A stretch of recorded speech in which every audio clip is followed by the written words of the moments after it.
Hello! Hello everybody!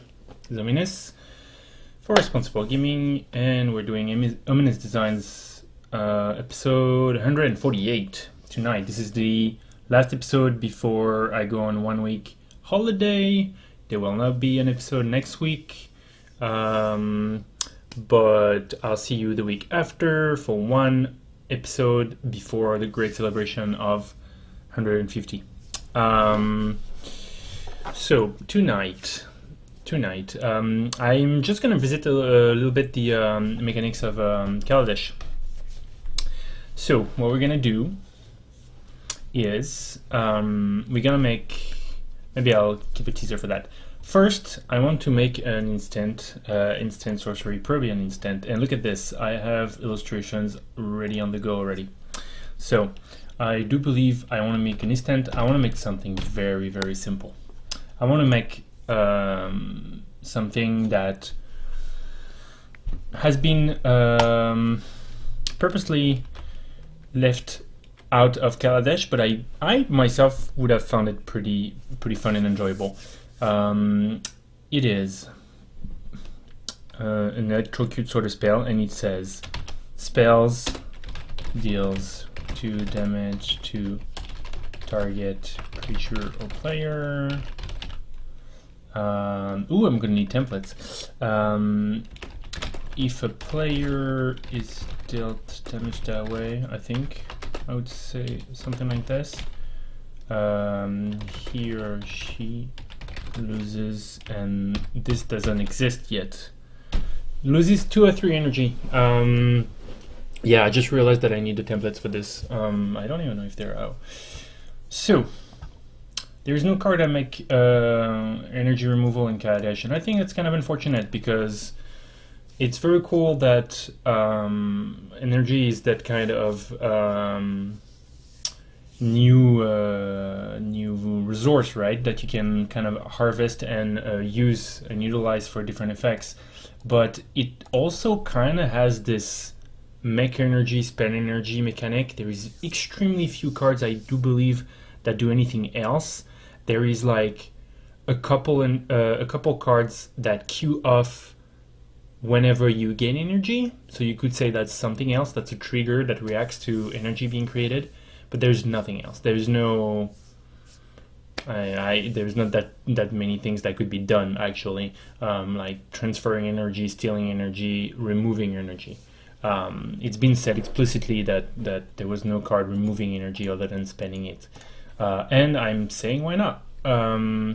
Now, one thing that's a little bit awkward is I answered my own question. I was gonna say, what if a format has both 3 mana, 3 damage spell and a 2 damage spell? And look at this. Over here is the 3 damage spell that we have in Kaladesh. And is that a problem? No, it is not, because in Theros we did have lightning, whatever they call it at the time, and mana magma spray. Was it magma spray? No, that's magma. The scry guy. The scry. I think magma spray is the 1 mana one, isn't it? Boy, I know I have all the words tonight. Damage, scry, CMC2. Either way, both of those were definitely in Theros, and it didn't break the format. Did I write mana? Damage, scry? Something is wrong tonight, friends. Oh, scry 2, because it's different. I didn't realize it because it was a different illustration. Magma Jet. Do like it. I was thinking of this one, but yeah, absolutely. So Theros did have 3 mana and 2 mana spell, so that's not a deal breaker. Now, those have very, very different applications, obviously. It's great for Harness Lightning that I was showing you just before. That there is a where is he? Ooh. That you can create energy multiple ways and then spend it with Harness Lightning. That's a very great thing. Now, removing energy has a completely different application. Removing energy will come just quite obviously to counter your opponent's cards that are using energy. I have not actually followed Standard all that much since Kaladesh is out, but I'm imagining that at some stage, at least for a short period, the Hydra might see some play. What else uses energy in Standard? I've seen a tiny little bit of Standard. What I know is that Harness Lightning is in there. But either way, you could see that kind of 2 mana 2 damage spell find a bunch of uses just to kind of shut down shut down a little bit the energy cards in your opponents. I think I could very well see it at lose 2 energy. The great aspect of that is that it's very symmetrical, right? 2 damage, 2 mana, 2 energy. So that's cool. I could also see it that you could remove energy even if you target a creature. But I'm going to tune it down for now. I think making the opponent lose energy is very cool, very fun, very interactive for the game. But I guess I'm going to bend a little bit to the will of the designers to kind of say that it's a very powerful ability and actually not make the cards. And I'm going to say, okay, if you want to remove energy from a player, you're going to have to target them with the mana, with the spell, which also at the same time is more flavorful. You're going to just take the energy from those people. Yeah, it kind of makes you choose between trying to destroy a creature potentially and try to do damage / shut down some energy synergy that your opponent is trying to use. So I think that's cool that way. And also in the spirit of maybe making the card a little less powerful, I'll go to EE.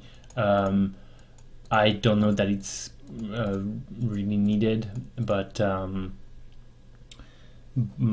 that's good. Now, one thing that I'm completely gonna close my eyes to is I'm thinking the reason why there's no card to remove energy from people is it might be that energy is treated like mana, and as far as I can understand, spending energy is doesn't even go on the stack. It's instantaneous, so you cannot answer to it.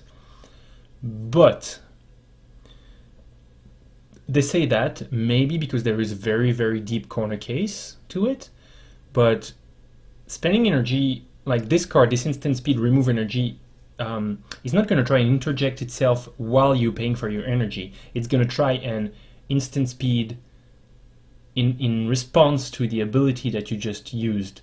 I guess that's the way it gets tricky. If you pay for an ability with energy, you put the ability on the stack, somebody casts this spell, they're gonna hurt you and they're gonna try and take energy from you. If that's the energy you just spent, even though you cast your remove energy in answer to that ability, the energy is spent. And I think that might be actually all that there is to the corner cases. It might just be so that people don't get confused that they didn't make that sort of interaction. I don't know. It's food for thoughts. I'm not actually 100% serious about this card. It's kind of more. It's more a food for thought. Wouldn't it be cool if you could do that? I'm sure lots of people thought about it, but it is potentially not quite possible, or at least the designer decided that it was too confusing. But I'm going to put it out there so that you can just kind of look at it and see if it inspires you with other things. Before getting into the very specific or could this be printed and could there be a standard with people constructing decks with it, etc., etc.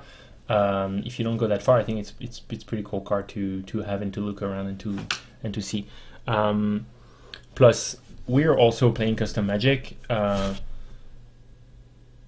as long as you don't get into the extremely nitty-gritty of the corner case that's going to happen on an EDH commander game somewhere, you can actually play with this, and when a situation arises, you kind of make the house rules, or you try and make up the rules and make it work like the way it should. I do agree that this definitely wouldn't prevent you if you spend your last energy on an ability, somebody shocks you in response to that, they're gonna have no energy to take away from you. But that's just the way it is, and I think that's fine.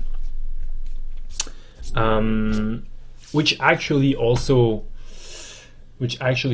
kind of takes away the utility of that thing, because you actually cannot shut the enemy. You cannot shut the enemy's abilities down very efficiently, as long as they can just use them in answer. Well, no, that doesn't make sense. No, it's just if they the fact that you cannot try and prevent them from using their ability by removing the energy while they're trying to do it. That kind of means that you cannot ever prevent them from using them. That means you can only take the energy from them at some time when they cannot actually spend it, and that way they won't be able to spend it later. Food for thoughts, okay? Let's call it a food for thoughts. I do want to see that card out there, and I want at the very least be told how impossible that is. But I think we've discovered more than one tiny weakness over here. I'm not gonna toss the design. I think it's cool. Second, all right. Now, in my all excitement introducing you to episode 148 and upcoming 150, I forgot to announce. Look at this template. Isn't it beautiful? Full screen template. I don't know how it took me so long to figure that out. Who cares about the rest of my Magic editor, right? This is so much better to have a big card like this. So I hope you enjoy. And moving on to card 2. So, over here, I also have an illustration, so a spoiler. What I want to do is a 1/1 for 7. Should be fine, right? Should be pretty fine. I wonder if it's gonna be 7 in the end. We can discuss that. 1/1 for 7. Drum roll. Fabricate. Fabricate what? Fabricate. Well, it's debatable. I was thinking fabricate 6. So a 7/7 for 6 is basically boring, I do believe, right? A 7/7 for 6 is basically boring. 7 1/1s for 6 is better, right? I have been on the fence. I've been trying to think, well, is that okay? And I think it is okay for multiple reasons. For one, a 7/7 for 6 is absolutely obviously okay in terms of stats for mana cost, because we have an 8/8 trample for 5. That's the end of all discussions.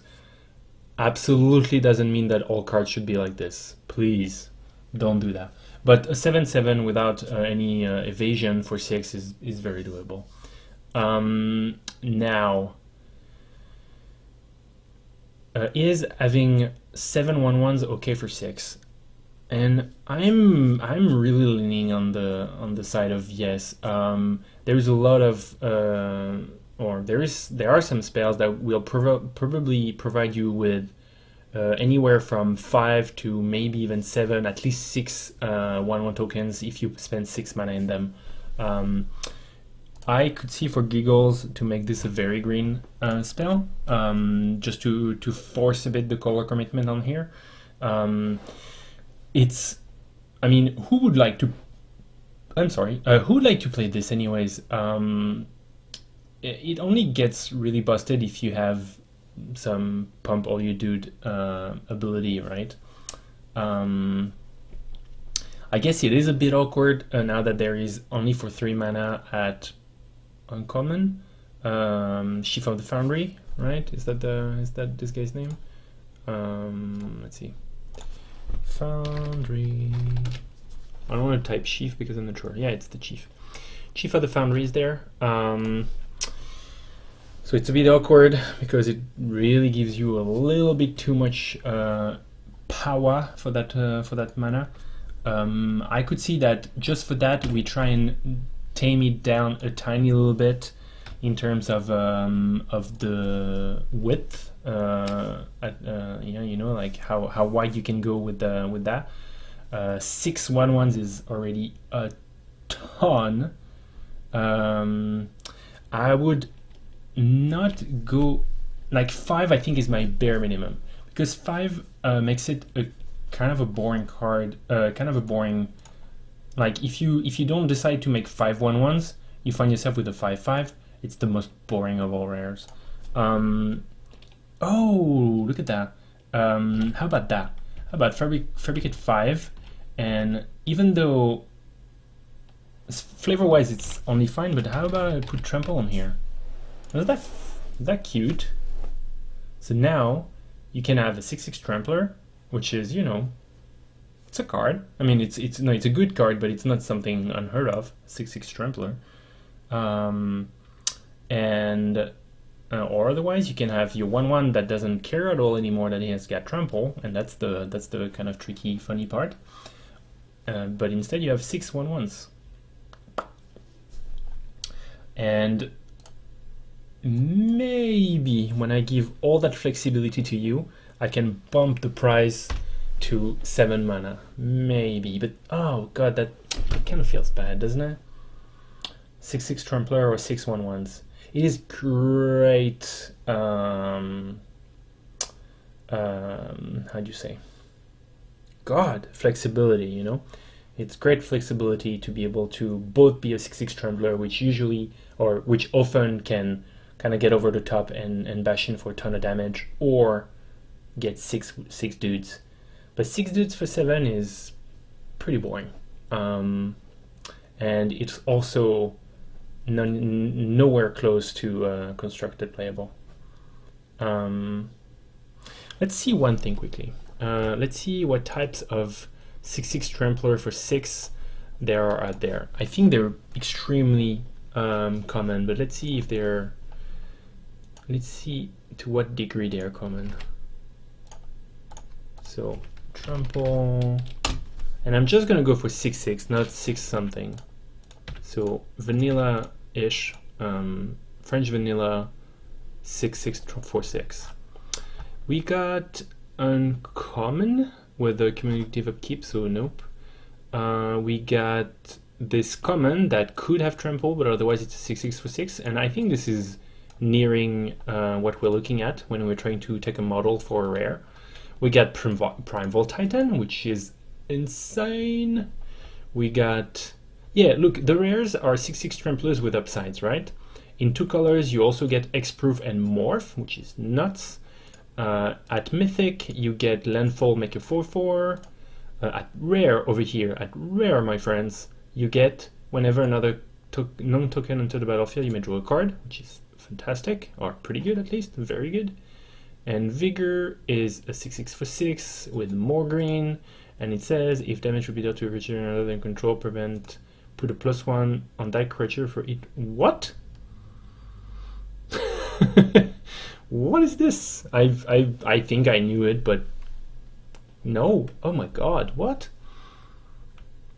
Okay. Okay. That's ridiculous. So that convinced me. We can have a good ability on a 6/6 Trampler if it's a rare and costs 6. I'm convinced. I am sold. Oops, there you go. And that's all we really need, I think. Well, what we really need is a bunch of reminder text as well, but I'll take care of that. It'll also be something like, well, it's definitely going to be creature, and it's definitely going to be insect, and probably doesn't need to be anything else. Oh no, actually, what, insect construct? Something like that? I'll check what the creature types are in Kaladesh and what fits the best here. But basically you got it. 6/6 Trample or 6/1/1s. Love it. Actually, I mean, if I remember well, at rare you get a 7/7 for 7 that turns into 7/1/1s when it dies, so you get both, just minus trample for an extra mana, which is definitely a difference. But yeah, I mean, there's plenty of things that are somewhat, in one way or another, more powerful than that. How about that 7/7 that makes you gain 7 life and draw a card? What a stupid card. I mean, I enjoy it, but it's stupid good. And it was like an uncommon in Modern Masters. Do you know what I mean?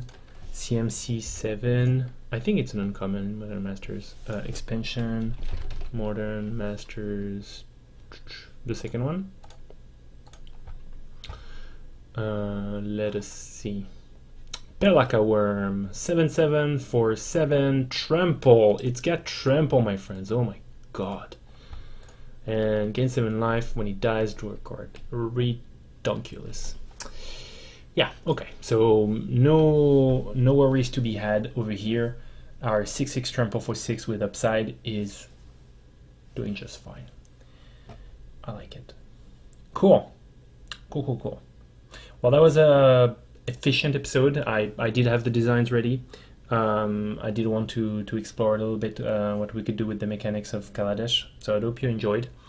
I am reveling in the beauty of this new template where you can actually see the freaking card. I think it's the greatest idea that I didn't have for a month and month, maybe a year.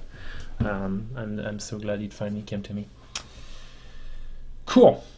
So I hope you enjoyed. Do tell me what you think. This is, I don't know if I mentioned it, this is an early episode that I do on Monday. The article will come in 2 days on Wednesday. And I will equally post on the Facebook as it's written over here. Oh, interesting. My template changed again. Don't see my mouse cursor. Haha. Yeah, on Twitter, Facebook, do check out the video. I'll upload it somewhat soon on YouTube, perhaps tomorrow. And do follow and like and tell me everything you think. Give me some feedback on the cards. And do check out Custom Magic as well, because it's a good place to be if you like custom designs. Thanks for watching. Thanks for being with us. I'll see you not next week, because I'll be in my on holidays, as it may be. But I'll see you in 2 weeks. Have a great time. See you next time, and until then, play responsibly.